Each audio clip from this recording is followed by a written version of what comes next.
Dr. Gundry, how are you? Dr. Younger, how are you, How are sir? you, my How are friend? you? Good to see you.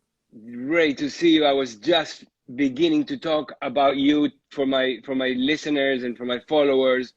And before we go into your incredible book, which I absolutely love and Well, everybody thank should you. read. Yeah, no, it's really, it's a, I'm not saying this because I love you and I'm your friend. I'm saying this because it's a really, really good book. In fact, it put things that I kind of knew in many things I knew, some things I kind of knew. There are some new things for me too, but it put it in such a way that it's fantastic. But before we start, I wanted to go back memory lane and tell people how we met and how we go way back far. Way back. So in 2001, I was an attending cardiologist in 4 hospitals in the Palm Springs area. And one day, one of the doctors there comes and says, "Hey, listen, tonight there's a party for the $6 million man, for the bionic man." And I said, "Who is the bionic man?" And he said, "Well, the hospital wants to start competing with the Mayo Clinic. And so we've hired this world class doctor who is not only a surgeon, a heart surgeon for adults and children, but he's also ambidextrous. And he invented a way to stop the heart, which, now in your new life as a writer of wellness, people may not know this, but you were already, before you even started on this path, already a world-renowned cardiovascular surgeon, a little bit of a nerd in a way, because I remember going to your office and you were in this robotics, right? And you were showing Yeah, me that you were yeah. showing me how you used robotics to go into people's hearts. I was Chefs, yeah. fascinated. So they said, you have to go to the party. I went to the party and somebody brought you and introduced us. And you said to me, we need to talk. Let's have lunch tomorrow. So we went for lunch. After lunch, you said, where do you live? I said, I live 2 blocks away. We started talking about spirituality and other things, right? And you said, I said, I live 2 blocks away. I said, can I come to your house? I said, yeah, sure. So you came to my house. You went directly to my library. You picked up like 10 books and you said, can I borrow these? I said, yeah, sure. 3 days later, you call me back and say, hey, I finished the books. I saw a few other books that I'm interested in. Can I come and exchange them? And I said, you finished the books? I mean, it blew my mind, right? And then later on, I remember there were some jealousies in the hospital, and I helped you set up a whole workshop with the people from the landmark forum, so Yeah. to to break the ice, right? And then I Ah, will never forget, I needed help to go to India. There was something very special that I'm not even ready to talk about now that I needed to do in India. And then I went to you and I said to you, can you come to India to teach the Indian doctors over there how to operate on children? And didn't even doubt it. You came with me to India. You got, I don't know how many hundreds of dollars of donated materials.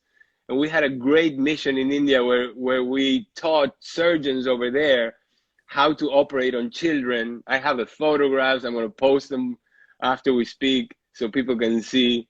And I'm always thankful for that. It was an well, important trip yeah. for me. It was a fascinating trip, as we both know, And one day, in one, in in more more ways, ways than one. and one day maybe we'll talk about it. But But yeah, yeah, I think it's so important for people to realize. Number one, we go back now 20 years, a little bit more now. And one of the reasons I came to Palm Springs, leaving my professorship at Loma Linda University, was the offer that not only could we set up a prestigious heart institute, but that part of the mission of that heart institute would be in what was then called alternative medicine, but what we now know as functional medicine, or what I call restorative medicine. And running into you, because I did not have that much experience in that area, but I was fascinated with it. And then I was like a kid in a candy store, running into you and grabbing all your books, and I'm going, oh, this is simpatico. This is exactly what I'm looking for. And so we've remained close friends throughout the years in one way or another. And I appreciate you having me on today. Yeah, well, it's my pleasure. I remember that at that time, your wife, Penny, was having some gastrointestinal issues and some allergy issues, and you guys had tried a bunch of things, and I talked her into a detox program Yeah. that really helped, and you were like blown away, and you said, well, I really need to understand this, and then you became a world teacher of these things. So I'm really proud of you. Well, again, I owe a lot of what I've learned to you, and hopefully I've taught you a few things along the way as well. Big time, big time. And on this book, you've taught me a few things, and you've put some of the things that I've been talking about in such a beautiful way, and even a funny way. But I'll get into that, right? So your book is about energy, right? And energy is what we're all looking for. But energy is also what most people are lacking these days for one reason or another, right? Yeah. And you explain it so beautifully. To begin with, I love your new Einstein formula, energy equals M2C2. And maybe you can explain to people listening now what that means. Yeah, so I hate it. I stole it from Einstein. So Einstein's, of course, energy equals EMC squared. But so M, in this case, squared is the microbiome and the mitochondria, so two M's. And then the C squared is what I call chronoconsumption.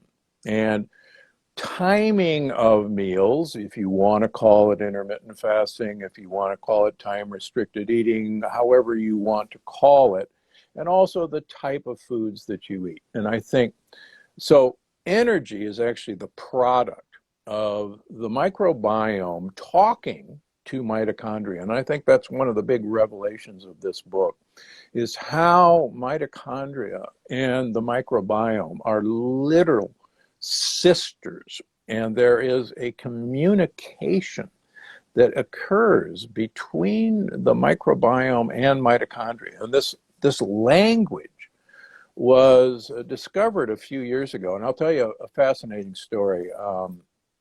I almost every year before COVID would go to both the World Congress on Polyphenols and also to the Microbiota World Congress that was almost always in Paris. And the organizer of both of these was a Professor Marvin Edes from Paris. And I would present papers, and I started picking his brain. And I said, why are we so interested in the microbiome? And he says, well, I'll tell you. He says, the microbiome talks to the mitochondria. And I go, yeah, come on, right? Really? He said, no, I'm telling you, they're both bacteria. And we know that they're talking to each other. I said, well, how do you know? And he says, they're text messages. They're sending the mitochondria because they're both bacteria. The postbiotics. The postbiotics, exactly. And finally, this language was discovered, and it's so exciting. It's like breaking the Enigma code of World War II, the German code. The language has been discovered, and we now know that, as crazy as you and I are, there is a trans-kingdom communication between, this phenomenal organ that's housed primarily in our gut and mitochondria, which are engulfed bacteria. And they talk to each other, and they control how our energy is going to be produced, number one. And it's really exciting once any of us can understand why it's so important to give our gut buddies, as I call them, what they want to eat. They will send postbiotics to tell mitochondria to make energy. And one of the big reasons nobody's got any energy anymore is that our food no longer feeds our microbiome, and our microbiome no longer produces postbiotics to tell mitochondria to produce energy. It's as if the microbiome is ghosting the mitochondria, right? Yeah. Yeah, I So mean, we so can, so so what are these postbiotics, and how are they produced? This is something that's not only interesting but also has practical implications. oh yeah.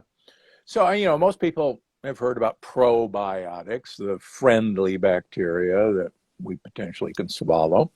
And then there are prebiotics, which are in general fibers that we can't digest, but that the probiotics love to eat. They, in turn, produce postbiotics. So, postbiotics essentially are short chain fatty acids like acetate, like butyrate, and also gases. And these gases are hydrogen gas, hydrogen sulfide, the rotten egg smell, methane, the cows fart, CO2 is another one. And it turns out that these gases actually are a language that our genes listen to, but most importantly, the mitochondria listen to. And it's so mind-boggling. The one example that I love to use is it was discovered in Japan that people with Parkinson's disease, a neurodegenerative disorder, have very few hydrogen-producing probiotics in their intestines. And they looked at people who didn't have Parkinson's disease, and they found that, lo and behold, they had lots of hydrogen-producing bacteria. So they gave people with Parkinson's hydrogen water, which is literally hydrogen dissolved in water. And these people with Parkinson's improved their symptoms after they started drinking hydrogen water.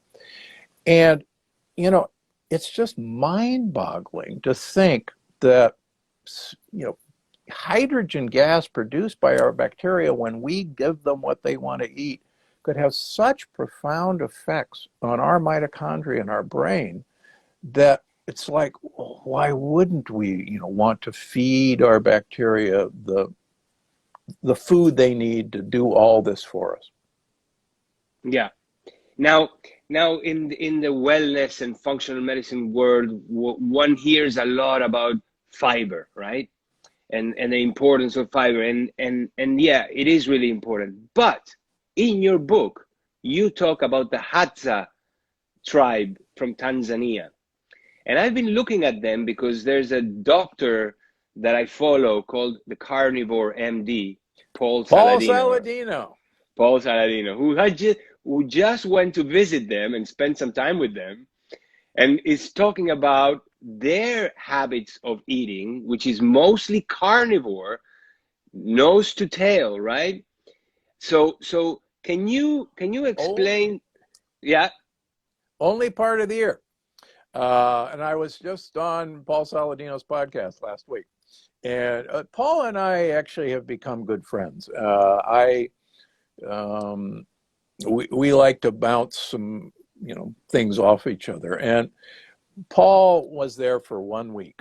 And his experience, and I can tell you this because probably Paul's listening right now. Hi, Paul. Is he was there during the dry season when it was the hunting season, and they also ate a lot of honey. But in other parts of the year, they almost never hunt and they don't eat any honey. And it's kind of like the old expression of a bunch of blind people trying to describe an elephant. And the guys who are down the tail say, well, yeah, this guy's, an elephant is just this snake with it's all a tail. The guys up by the trunk say, oh my gosh, it's a giant anaconda, but they didn't see the whole thing. And so the Hadzas actually eat a lot of tubers, and I agree that they spit out a lot of the indigestible fiber, but the rest of the stuff they eat. And they eat a lot of baobab, which is a fruit, but it's an incredibly fibrous fruit. So they only hunt part of the year. So they're not a true carnivore diet per se. And I have nothing against the carnivore diet as an elimination diet for a temporary fix, as you probably don't either. Yeah, yeah, totally. I just wanted to see your take on it. Now, one of the things that I loved about your book is how you explain the and I explained it in a similar way in my book Clean Gut, which is how your immune system is constantly scanning for foreign stuff, right? And Yep. this foreign stuff can be undigested proteins and can be all kinds of things, especially one kind of thing that you called LPS, little pieces of shit, right? and I love that explanation. Can you explain a little bit what LPS or little pieces of shit are? Yeah, so these are lipopolysaccharides, LPSs, which are literally the cell wall of bacteria. And we constantly have bacteria reproducing and dying. And interestingly enough, LPSs can get through the wall of our gut, even if it isn't leaky, by riding on chylomicrons. And for those nerdy folks, chylomicrons are how most fats are transported across the gut wall. And even olive oil is transported that way. Most saturated fats are transported that way. The only fat that isn't transported that way is actually MCT oil, which is another subject. So LPSs can ride, they can actually hitch a ride on chylomicrons, and they enter the lymphatic system. And our immune system says, oh my gosh, there are pieces of bacteria, there are live bacteria, we can't tell the difference, in us. And sound the alarm, alert the troops. In fact, as you and I both know, we can take LPSs, purified LPSs, which are not living bacteria, and inject them into you or me or a volunteer. And those people will go into septic shock as if they had been injected with live bacteria. And it's our immune system is constantly being bombarded by these LPSs. And if we have a leaky gut on top of that, look out. I just actually reviewed a bunch of blood work with a woman in San Diego this morning, who not only does she have leaky gut, but her LPSs are just wild. So what that brings me back to, since you brought up the Hadzas, fascinating study. Duke went and visited the Hadzas, and they wanted to prove that the reason the Hadzas are so healthy and so skinny is that the Hadza men are walking 8 to 10 miles a day. The women are walking 3 to 5 miles a day, gathering tubers and berries, and they're really fit. And they wanted to compare their energy expenditure to desk workers, office workers. And lo and behold, not what they were expecting to find, the desk workers had the same energy expenditure as these, Hadzas. And they're going, well, I guess everybody has the same energy expenditure no matter what. And I went, that doesn't pass the sniff test, I'm sorry. What was happening with the office workers is that our immune system was so activated and using so much energy that all that energy that the Hadzas were using to walk around and hunt was being used to fire inflammation up. And that's the huge difference. And that's why when all that energy is being used for defense against these, perceived invaders, there's no energy left over for us. There's no energy for our muscles. There's no energy for our brain. And it's no wonder we're all just so doggone tired. Yeah, I explain it in this way, right? The immune system, a big part of which lives within and around the intestines. If Right. you just gather all those cells and the ones that are circulating, and you just clump them up, they will be the size of probably your quadriceps, right? So if you have those cells activated, it's as if you were moving your leg all day long. So that would be a massive expenditure of energy that would not be available for other things like thinking or repairing, right? Yeah. Or just feeling it and exercising with it, right? And Yeah. the second massive expenditure of energy that people don't talk about is digestion, because digestion takes a lot of energy. And we are a species these days that is digesting 24/7, right? So Yeah. that's where giving your digestive system a rest comes into play in the different forms of fasting, intermittent fasting, or timed eating, right? Right. And that's where chronoconsumption comes in, C2. You're right. It's interesting. I'm old enough to remember that my mother, after we ate lunch, would not allow us to go swimming for an hour because we would get cramps in our legs and die and drown. Now, there was a bit of truth to that wives' tale because digestion is incredibly expensive and requires huge amounts of blood flow to accomplish. And so when digestion is taking place, you don't literally have that blood flow available to muscles, for instance. And as I've written about in this book and the previous books, the same thing happens if we eat too late before we go to bed. Because normally our brain goes through a wash cycle, and it's usually early in the sleep cycle called deep sleep. And if all the blood flow is down in your intestines doing that work, you can't get the blood flow up to clean your brain.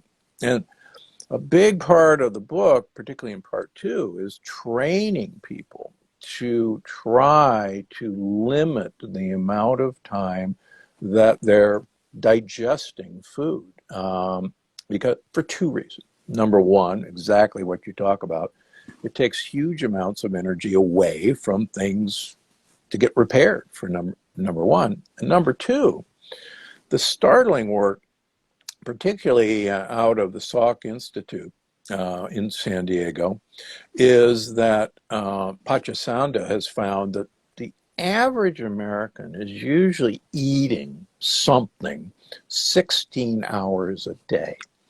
And that leaves only 8 hours a day of hopefully you're sleeping. But almost constantly, from the second you wake up before you go to bed, you're eating something.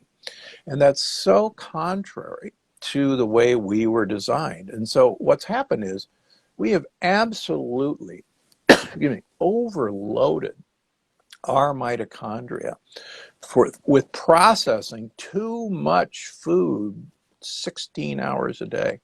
In his work, is that the concept of mitochondrial gridlock that you talk about? Correct. Yeah.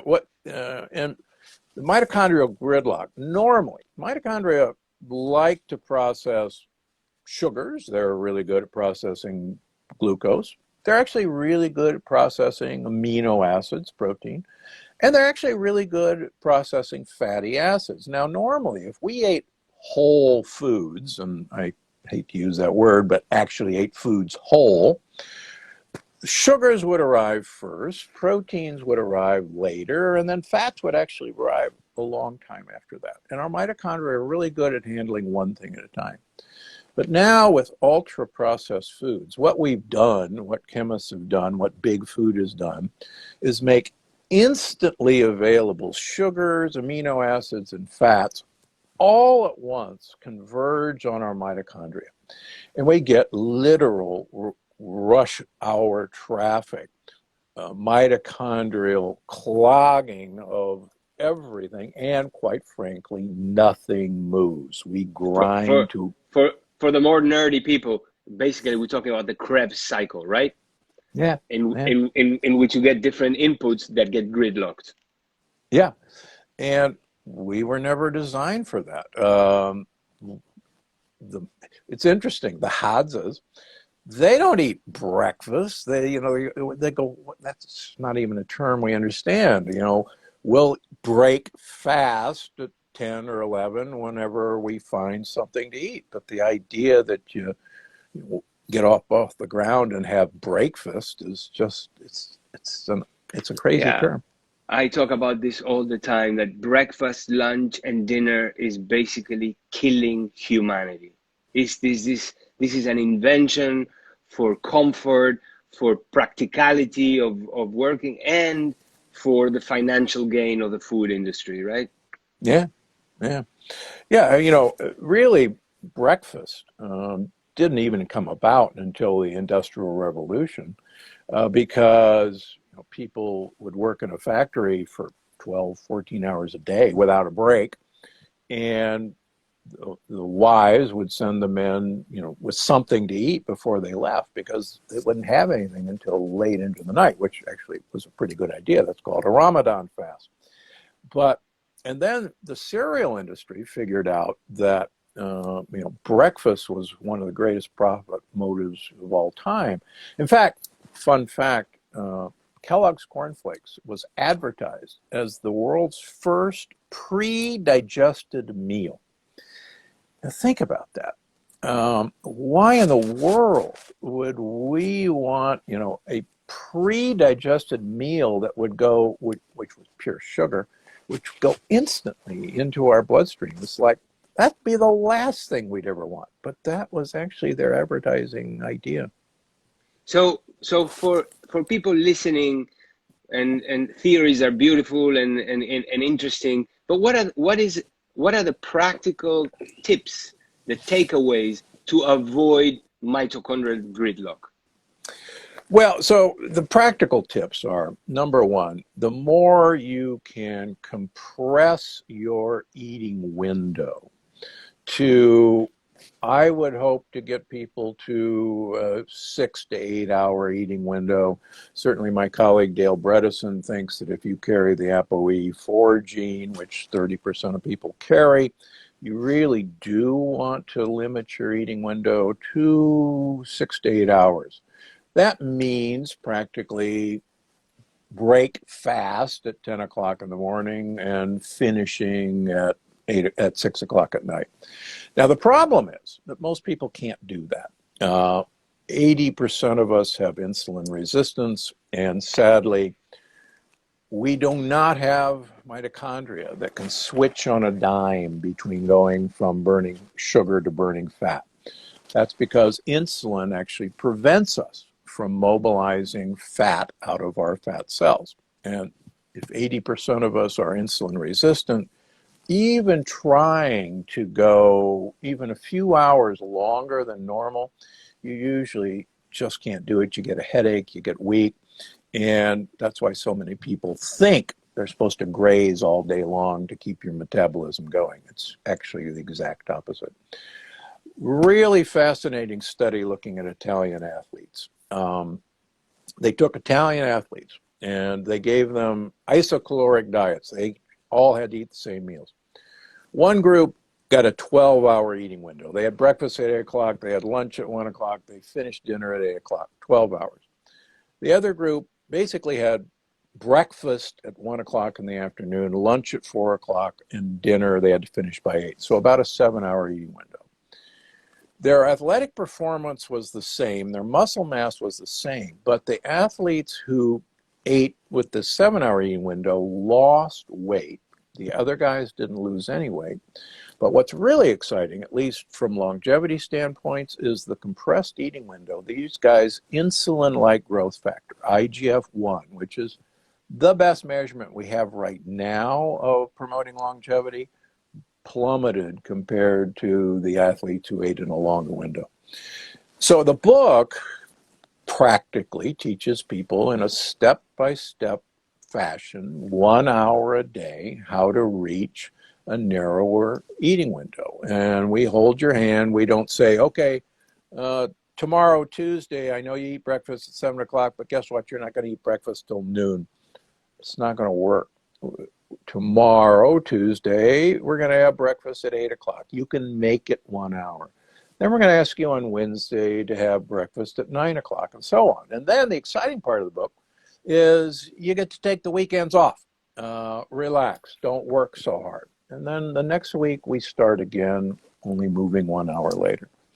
The second thing that I think is unique to this book is you and I know, if we want to admit it, that what I call mono diets, using either a high carbohydrate diet or a high protein diet or a high fat diet, if you are dedicated, that will work. It will work for a limited period of time. Eventually, they almost always fail because of boredom and other reasons, but they will work for a limited period of time. And they will actually make mitochondria work well because they only have to handle basically one fuel source. So in this book, the first meal of the day, break fast, you can have either a pretty much carbohydrate diet, let's say puff millet cereal with almond milk, or you can have a high protein diet, let's say an egg white omelet with natural Canadian bacon. And then in a few weeks, you can have a high-fat breakfast, like like an avocado with the pit removed and 2 egg yolks and broiled, and pour olive oil on. And so, what kind of crazy diet is that? You can mix and match anytime you want, as long as you give the first meal of the day, your mitochondria, just one thing to work with, and that's been a real game changer for my patients. Amazing. So I always also say that most people in modern cities these days are walking around with some level of leaky gut, right? Yes, absolutely. Of hyperpermeability, the degree of which depends, right? And then most everybody is walking around with some level of insulin resistance, right? Correct. And that gives the body a lack a lack of agility in the metabolism, which is what you were talking about, the inability to jump between meals. Fuel sources, yeah. So do you think that ideally, once humanity gets back to eating in a more natural way, the ketogenic diets will be less important because the mitochondria find it easy to process ketones, and that lack of agility makes ketogenic diets so effective, right? What's your take on it? Yeah, the ketogenic diet, I think people will soon see that the ketogenic diet is probably not what it's cut out to be long term. One of the sad things about a continuous ketogenic diet, as Joseph Mercola proved on himself, is that you actually suppress protein manufacture, protein production. And he actually developed sarcopenia on a 365-day ketogenic diet. And so losing muscle mass is actually really important. The other thing about a high long-chain fatty acid ketogenic diet, which is what most people practice, you actually increase muscle insulin resistance. And quite frankly, that's one of the last things you want to see happen. And yet we see on the literature or ketogenic advocates saying, oh, don't worry about your high blood sugar on a ketogenic diet. That's an artifact. No, it's not. It's because the muscles become insulin resistant on a ketogenic diet, and so glucose builds up. Lastly, and I love ketones. There's a lot to like about ketones. People have to realize that work from Dr. Cahill, Dr. Veach, and Dr. Owens has shown that even at full ketosis, the brain still needs anywhere from 30 to 40% of its fuel as glucose. It cannot burn ketones perfectly. And as Dr. Owens showed, at a full ketogenic diet, only 30% of your energy needs are met by ketones. The rest are from free fatty acids. So the idea that ketones are this ultimate fuel is, quite frankly, not supported by the literature, by the world's experts who actually figured out what ketones are. Yeah, and same thing in my experience with my patients long term. I see exactly the decline, the initial incredible high, and then not being able to sustain it for long periods of time. Yeah. Now, why did you choose to put coffee on the cover of your book? And in America, I see so many people drinking coffee and depending on coffee for their kick in the morning. I always tell the story of how when I trained for my internship at NYU Downtown Hospital in New York, there were two really big lines in the morning. As I was going in, I used to see these big lines. One of them was at a coffee shop, at a Starbucks, right? The other one was a methadone clinic.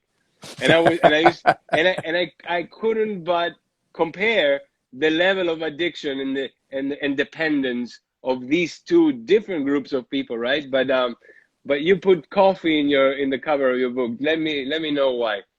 Well, so I have nothing against coffee. The problem is we've somehow become convinced that our need for stimulants is somehow a part of our modern lifestyle, that we our modern stressful lifestyle, we are so tired that we need a double espresso to start the morning, maybe more. We need an energy bar kick in mid-morning. We need another double espresso in the afternoon. And that's part of normal existence. And in fact, it isn't at all. The Hadzas do not start their morning lining outside of Starbucks. And one of the things that's fascinating to me going around the world looking at long-lived people is that many of these cultures don't even have a word for being tired. It isn't part of their lexicon. And so I think we have to realize that these are crutches that we can get dependent on. Again, there's a lot to like about the polyphenols in coffee. Coffee is actually got melatonin in it, folks. And as too many people who are addicted to coffee know, coffee eventually can put you to sleep rather than wake you up. I quite frankly can have a cup of coffee and instantly fall asleep. Yeah, So yeah, I am that type too. If I drink coffee, I take a nap. So, yeah, Stephen, I love your book. Everybody listening, you need to read this book. It's really, really good, and it will give you an insight into one of the most important problems of humanity today. yeah, it's Right? so sad. The lack of energy. We have no energy, and we've come to expect that that's normal, and it's not. And like I tell anyone who will listen, fatigue is not your fate. We've produced this fatigue just like primarily because of the way we eat and what we eat. And the great thing is, we can take back our energy. We can have more energy again. Again, as you know, I'm in my 70s now, and I work 7 days a week. I see patients 6 days a week, and on the seventh day, I'm at Gundry MD. And if I'm not retiring, my gosh, and I write books and do research. So, yeah, if I'm any example, you can get energy at any age.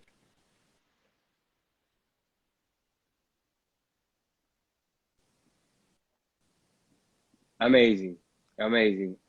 I'm gonna let you go. I really enjoy talking to you. I mean, we could talk for ages about. There's so much packed in this book that we haven't touched, but I thank you so much for coming on, and I look forward to seeing you in person. Well, I thank you, and I tell you what, let's go on a mission again. Let's catch up that way. Absolutely, let's do it. I have some interesting stuff to tell you that I'm looking into now. All right. Call. Big, yeah, big hug, Steven. Have a beautiful day. All right. Thanks so much, Alejandro. Take care. Bye. Bye-bye. Bye.